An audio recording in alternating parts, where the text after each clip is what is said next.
everybody. Good morning and welcome back to the show. And today we are thrilled to have very inspirational guest on the channel, Mrs.Rashmi, with us, a celebrated model, an advocate, and a voice of empowerment. From gracing international runways to meaningful causes, her journey is truly remarkable. Let's dive into the conversation and hear the story about passion, purpose, and perseverance. You're on the screen, ma'am. If you could just tell us about yourself, so even the audience can actually link with you, right? Sure. First of all, I would like to really thank you, Dr. Aarti, for having me here and all the viewers. Namaskar, everybody. So this is Rashmi Devangan. I'm Mrs. New Jersey Universe 2025-2026. I am here as a mother of two wonderful boys and a very supportive husband. I want to start with that because they have been supporting me throughout this journey.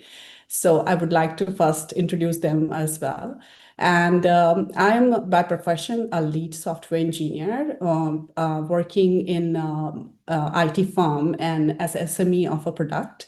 I lead a team, and that's my profession. And by myself, I am a passionate dancer, dedicated martial artist, and a true traveler or adventurer, you can say. I love to do cooking as well, and the time allows. And here I am with you all as one of the pageant winner. I have participated into state level of pageant this year at New Jersey, and I was a runner-up. And then that has motivated me to participate as a national level, and I am New Jersey Universe 2025-2026. Along with that, it has always innovated me and motivated me to do a lot of fashion walks. So I had done like 2 seasons of New York Fashion Week, and I'm looking forward to do more and more. And that's what about me. Thank you. Thank you so much for this brief about yourself. And we congratulate you already for the past and we wish you all the best for the upcoming wins in your life. So I'm really excited to have a few insights into your life and your career and your journey. So let me just start with the first question that I want to ask you, which is about that you've recently graced the runway at the New York Fashion Week, right? Multiple times, I would say. So how did you actually get into fashion from your different domains that you have been working into so far? And what was the initial moment, the breakthrough moment for you that you realize, okay, this is the right point in time for me to go into fashion? Sure. Thank you so much. That's really interesting question. So I believe that has all started when I was like 9 or 10 year old. When 1994, Sushmita Sen and Aishwarya Rai, they became like a Miss Universe and Miss World. That's how I started dreaming about it, that one day I'll become Miss India and I'll be walking and I'll becoming like a model or heroine or something. As usual, you might be thinking like it's all dream about a young girl or woman. You can think about it, but that's how it started. But back in the day, it's like really important to focus on the studies, and my father was always asking me to look after your studies. Once you become something, then you can pursue whatever you want, right? So that's how it started, I can say. But when 2000 again, Priyanka Chopra or Lara Datta, they came, they did the pageantry, and I could see them that the confidence and the showcasing of the beauty they have showed to the world. From there, this whole thing got really strong. I can see my dream become really strong. And along with that, this modeling or walking to the runway or the fashion, going to the fashion world, it was always there with me. Like there used to be a small stages where you will do the fancy dress and all those competition will be happening, and I'll always be there presenting like as a model or Miss India and walking there. So that's how it all started. I would say it's not a dream which I have dreamed about it like just past year or something. It's like there with me for like 30 years, you can say. That's a long time. All right, so very interesting. So, what I've personally noticed is in the previous podcast I've had with people, with fashion, they also try to contribute to social cause. And for you, Yes. what I know so far, you are really passionate about mental health and breast cancer awareness, right? So, if you could just walk Yes. us through that and what basically inspired you to use that platform ultimately for those causes. Definitely. So, being a crown holder or winning a pageant, I believe it's not just my passion, it's my responsibility to work on the causes which is like really close to my heart, I can say. And because in the world, there are many millions are getting affected through this causes, which is really close to my heart, which is mental health or the breast cancer, but they don't come upfront and they don't speak out about that, or they don't try to get help. So really close to my heart, two of my really close people, one is my mother and one is my friend, they have survived this breast cancer battle. They have struggled through this mentally and physically. I have seen them getting drained when they were going through the chemo session, or that they have been going through a lot of surgeries or the radiations. I have seen their journey. So I could say their struggles or their strength fueled my mission to work towards this. And as you have seen, when you get impacted through a sickness, this the cancer or this kind of sickness, you will be literally break down with physically or mentally both. So at that moment, you have to be really strong mentally first to overcome all the physical issues you are going through. So I can say that I have survived the same journey. Their story or my story when parallel, I can say. I have seen them, like some of the days my mom will be like really low, feeling really low, and I couldn't be there all the time, but the moments I was there, I could feel her struggle or pain. But at the same time, she was mentally very prepared that she want to fight this and overcome this. That has really touched my heart, I can say. And I have got this platform, very important platform, where I can give a voice to unheard people, that they are not coming up front or they are not talking about their struggles, either physical issues or mental issues they are going through. They are not talking about those. So I believe I can get in touch with them and I can help them in any way that will fulfill my passion or the advocacy I wanted to work through this crown or through this platform. That's my dream, I can say. With this crown, I believe there will be a lot of people who can hear me, who can listen to me, and definitely it will help them. So that's my main advocacy or the main causes which I really wanted to work towards. Yeah, that's beautiful actually, and I can totally understand when you what you go through personally when your loved ones are suffering, especially with cancer. It's not easy to fight. But yeah, what really matters basically is any kind of support during that phase. And I can totally sense the pain you also might have gone through looking at her. But yeah, I hope she's better now, right? She has recovered. She is fit and fine. It's almost 6 years now, and I'm really happy for her and our whole family. That yes, but at the same time, it's really important for all of the women to get it checked. Yeah. It's I have one another sibling, my sister. So me and my sister, we go yearly checkup. Even though I'm not through that age level, but still we started getting checked because we know that this kind of cancer, anybody who is Yeah. looking healthy Yeah. mentally, physically, however they are, their lifestyle or the eating habits, everything is good, but anybody can get this kind of issues. So I believe early checkup, seeking help, speaking out about this kind of situations or anything you're feeling, that's really important. And Yeah, that's what I that's a very feel. important Yeah. message. So I feel anybody who comes across the podcast should actually look at this, that you should go for regular checkups. I would say at least Yes. twice full body checkup should be done. So at Yeah. least anything going inside your body, you should get to know in time, well in time. Right. So, Yes. okay. Fine. So it was good to know that she's better now. She's doing better. I wish her all the, I mean, like very good in health. And I hope Yeah. she's with us, with us in the long run. All right. So, Thank you. talking about your dreams, your devotion and your achievements. So your mantra basically is dream, devote and achieve, right? So can you share a moment in your career or your life where this mantra actually helped you overcome the significant challenges you might have faced in your path? Definitely. So, you must have seen my profile also, I am an endless dreamer. I never stop dreaming, I believe. I don't take a pause. Sometimes there is continuously something or other thing going on. But as I spoke about my dream earlier about my introduction, that I dreamed about being in a pageant 30 years ago, right? But it did not come true. I have manifested for that. So I always suggest to people that don't stop dreaming.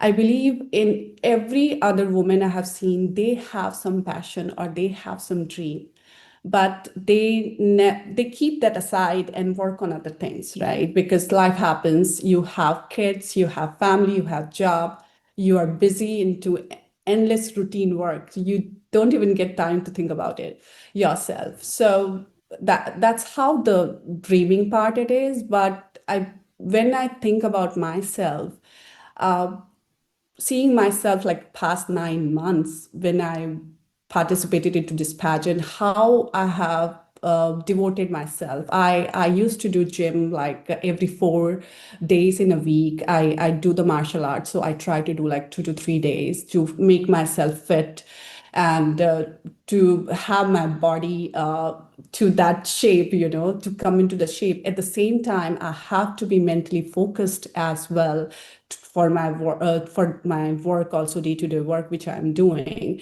So I think I have devoted myself 200% for this, and I could see that I have achieved it. So I always telling the viewers, all my friends, all my supporters, that never stop dreaming. But if you have a dream, please devote yourself to that. And I'm definitely sure that if I can achieve it, they can also achieve it. So that's my mantra of life. If you have dream, never stop yourself, work towards that, and definitely you will achieve it. Yeah, perfect. Beautiful. Actually, even if you have failures, I guess they should not stop. They should keep going in life. And that's where you still start learning from your failures, right? And if you never fail, That's I mean, absolutely. I mean, nothing wrong went in your life. That means you're not even trying. So that proves that you Yes. yourself. Yeah. Right. Since you mentioned about the failures, I just wanted to add one more point that when I participated at the state level, so I'm a state level runner-up. So I believe the failure was my teacher. It's not a failure, still I'm a winner, but I did not come at the first place, right? So that has motivated me to do more. And then when I was talking to the coordinators or the pageantry people, they were like, why don't you join for like the nationals? And there I was in September joining, competing nationals. There were around like 40 plus women coming from different states. And I feel that each and every moment when I was there, it has helped me to upgrade myself, right? So it's you shouldn't be thinking the failure as like losing or winning. It's important. It's all about the journey Right. and how you take it. So that's what I would like to mention with that. Yeah, Yeah, and what thank is you. you actually have beautifully maintained yourself. You're looking very, very nice, very beautiful, of course. Thank you so much. Yeah. All right. So you're not staying in India, of course, right? And Yes, I live in US. yes. So that reminds me of how rooted you are. Talking about your cultural perspective, how much you're carrying your roots, your cultural perspective there to USA. So how do you actually incorporate your heritage into both the personal and professional life? Definitely. So, being an Indian born in India, I know being surrounded with the family members, having like your grandparents and all. There in India, when you are with your family, you adopt to all your culture, roots, and values automatically, I can say. Your parents are doing certain things, your grandparents are doing certain things. You are always surrounded with them and learning each and every day. But living abroad, USA, right? I live in New Jersey, USA. So it's really difficult for me to teach my kids the value or my roots, where we belong to, or the culture, right? So we believe that it's really important if we have got some 80% from our parents, it's really important if I can give some 40% cultural value or the heritage we belong to, they will be successful, more successful in their field. So we always try to take them to temple or all the festivals. We try to get together with the family friends here and celebrate it. So they know the value of our roots and culture. At the same time, at the professional level, I always respect others' culture and give the value, right? Because that's what taught my roots have taught me that being a respectful for every other culture, diversity, and unity. That's what my culture has taught me. And being a lead software engineer, it's really important for me to respect elders. At the same time, I'm working with the fresh young professionals and 25 years experienced people, right, working with me or working for me. So as a lead software engineer, it's really important for me to how I treat them. And I Yeah. believe that's all taught by my parents or my culture and roots. And I'm really thankful for that and really want to take forward our culture and roots because it's something is there which has to which helps us to uplift others. That's what I can say. And other thing is like I always try to participate in the cultural activities, whether it's the Shara celebration we usually have here in New Jersey. And recently there was a Karwa Chauth festival or pre-party, you can say. I was there walking as a bridal model, and I was connected through a lot of other models, and it was really nice, warm environment, you can say. Everybody was happy. It makes me happy to participate all these kind of cultural events, and I feel we are uplifting each another, so it's really important for me. I can totally relate to it because last week I was at the embassy. We were actually celebrating Unam, though I'm not a South Indian, but of course we are still Indians. So it doesn't Oh, there's no difference nice. between a South Indian and North Indian. Actually, it's all Indians, right? And I can totally understand Uh-huh. what kind of feeling you ultimately have when you ultimately look at your own people. It makes you feel home, being so far around. But Yes, and of course the food. So the Indian cuisines, you can't especially the you can't you food. can't beat that, of course. So the kind of energy you get from that food you is really amazing. Yes, you don't believe that we already started the Diwali preparation yesterday, as I love like cooking and culinary activities. So I made laddus. Wow. So the besan laddus are my husband and my little one's favorite. So we prepared some Diwali stuff yesterday. Today also there is something going on, and tomorrow I have like a day off. So I have some plans for tomorrow as well. So I feel it makes us more connected, whether it's food or the celebration we are doing. So it's really important for me to be connected and be there for each other. Yeah, so community bonding is very, very important. It's very important to even carry forward your culture wherever you go, and that's the beautiful part. Especially with Indians, I've noticed they actually carry their culture very well wherever they go. So of course, yeah. Yes.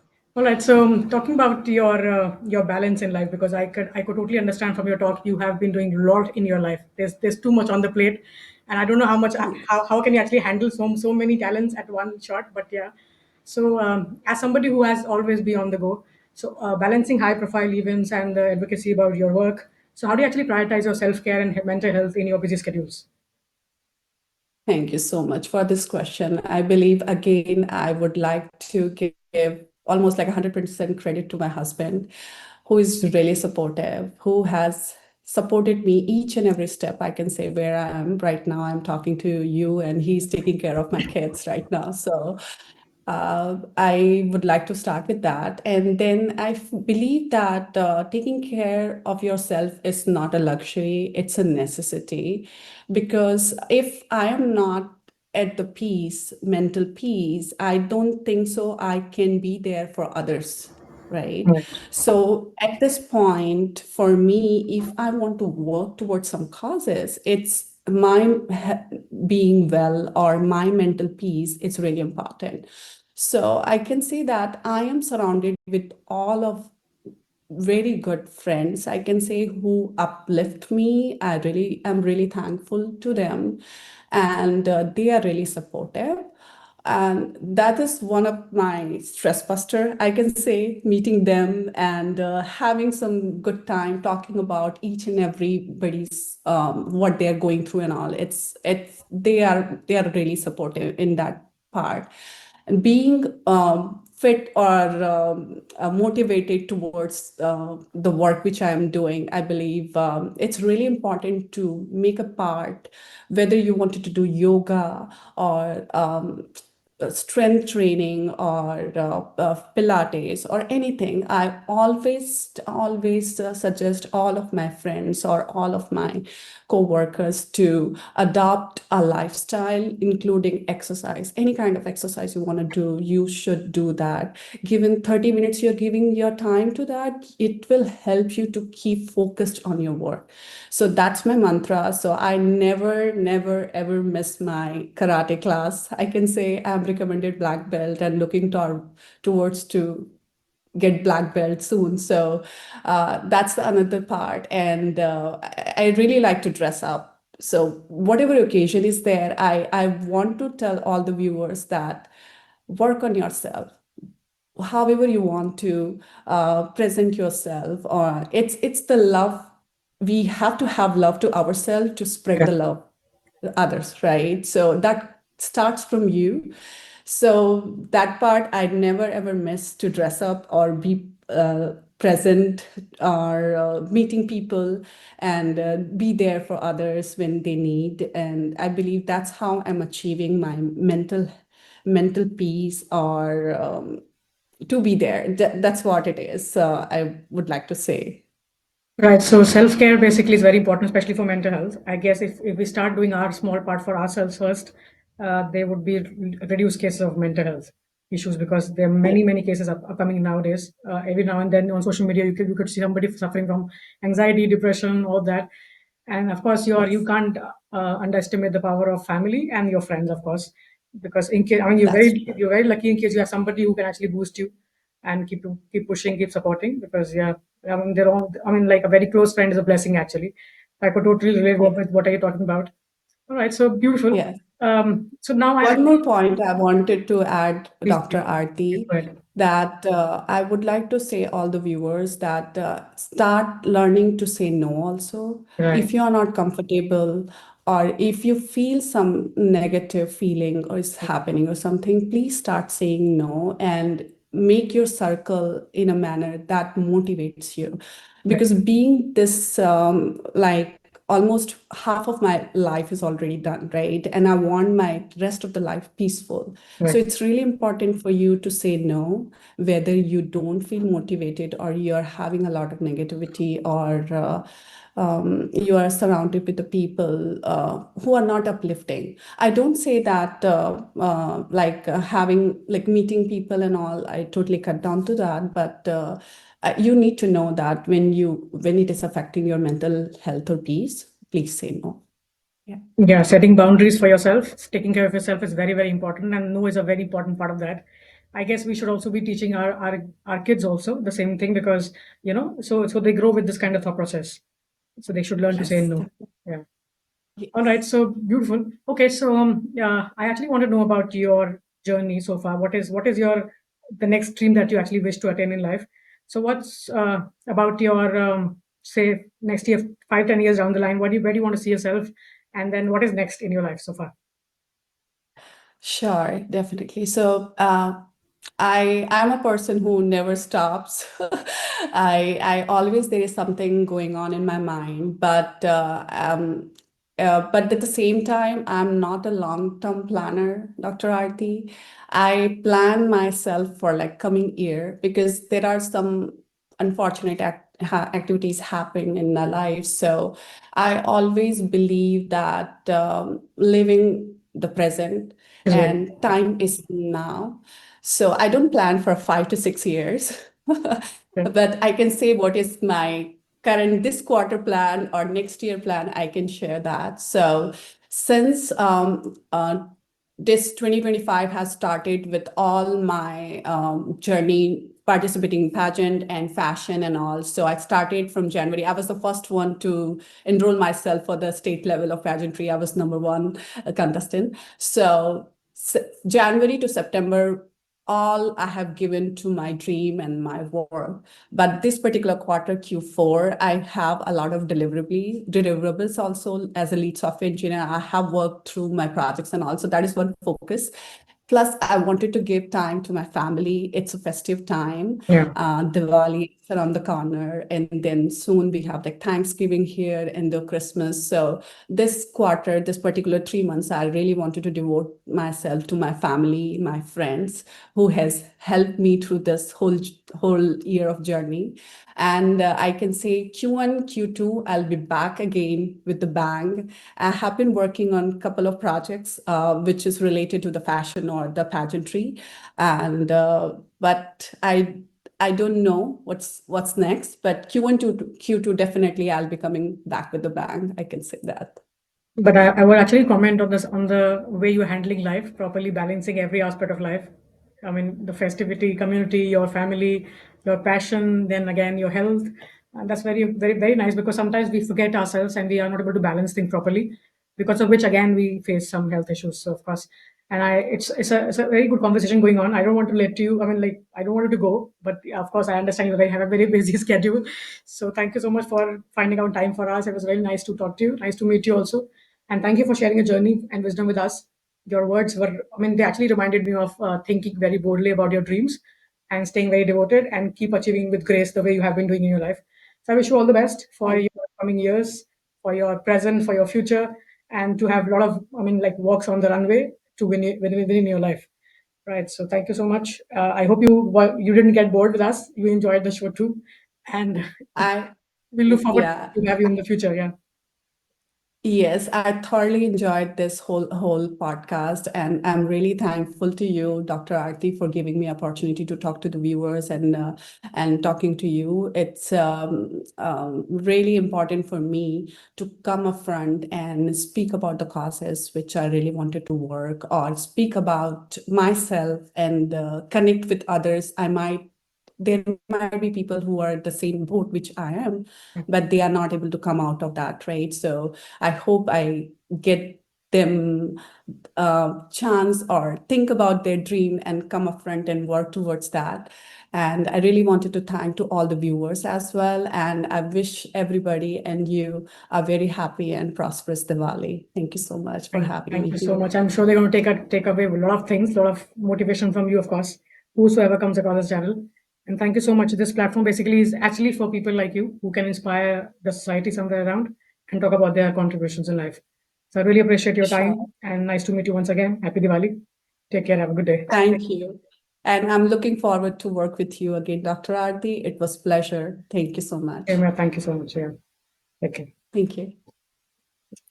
Well, so this was with us, Mrs. Rashmi. Her journey is a true example of elegance with purpose, from international runways to inspiring change through advocacy, strength, and compassion, and authenticity in her life. The way she's have been handling people, have been handling family, community, a lot of things to be balanced in life at the same time. So I would really appreciate her time and her story is for inspiring our viewers. And we are honored to have you on the show today. I wish you all the best for your journey. I hope you could take away something from her inspirational journey on the podcast today, and I hope you like the podcast. So I'll see you next time with a fresh guest on the channel with a fresh face, fresh story, fresh inspirational and motivational story to be shared with our viewers. Till then, take care of yourself, keep shining, keep inspiring others, keep inspiring yourself. Think about self-care and reflect on yourself. So whatever you want to achieve, you can actually achieve by manifestation, by thinking about yourself, taking proper care of your mental and physical health, and a lot more. So we'll be talking about that in the upcoming podcast. Till then, this is your host signing off. Take care. Have a good day.